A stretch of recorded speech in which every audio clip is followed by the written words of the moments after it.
Que bueno, mi gente, Alex Boxing here. Fury versus Joshua was right there. It was right there. Right there.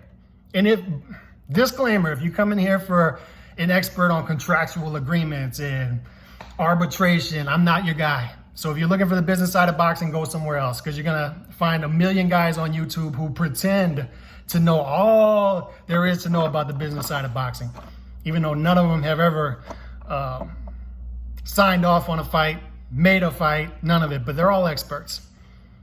So I don't know if the arbitrator made the right decision in saying Wilder deserved the third Fury fight. I'm not going to pretend to know. So whether he deserves his third fight or not, the arbitrator said he does, so he does. I'm just arguing as a boxing fan. I'm sick and tired of this. Sick and tired of it. Does Wilder deserve the third fight with Fury from a competitive standpoint? No. No. We graduated from that. We already figured it out. Fury is the better fighter. Fury versus Joshua for all the belts, for the undisputed heavyweight champion of the world. The boxing fans deserve an undisputed heavyweight champion. We deserve to know who the baddest man on the planet is, with no questions asked. But instead we get this.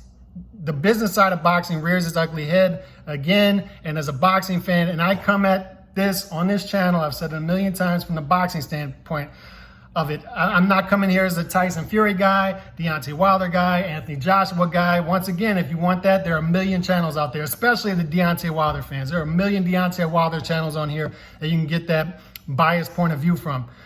I'm just coming as a boxing fan. The biggest fight in boxing to be made, once again, is not being made.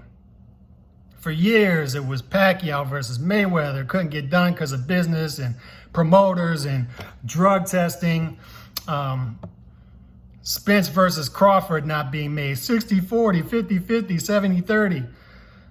Promoter issues. This guy won't cross the street. That guy won't cross the street. And now we're down to arbitrators, contractual issues, rematch clauses. Sick of it. Sick of it. Sick of it. The biggest fight that can be made in boxing, heavyweight champion of the world.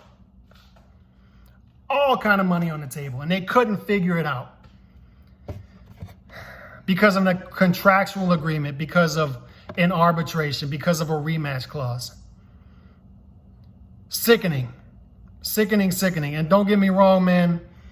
Fury versus Wilder 3 is a decent consolation prize, at least, because it'll give us entertainment value. At least the fights are entertaining while they last, even though we know Fury is the better fighter. The build up to it will be entertaining. Joshua versus Usyk. Look, man, Usyk a pound for pound guy. If he translates to the heavyweight division, Joshua could have some trouble there. And that's what I'm saying, man. You could be flirting with disaster here as well. There's that angle to it as well. What happens if the second biggest fighter in boxing, Anthony Joshua, behind Canelo Alvarez, gets beat by Usyk? What happens if he gets outclassed by Usyk and his luster goes away and all of a sudden a Fury versus Joshua fight blows up? And you can say, oh, we'll just give Fury versus Usyk. Fury versus Usyk, even if Usyk beats Joshua, is not as big as Fury versus Joshua. It's just not. Joshua is a star, whether you think he's overrated, overvalued, whether you think Usyk is a better fighter. Joshua is a star. He's a star in boxing.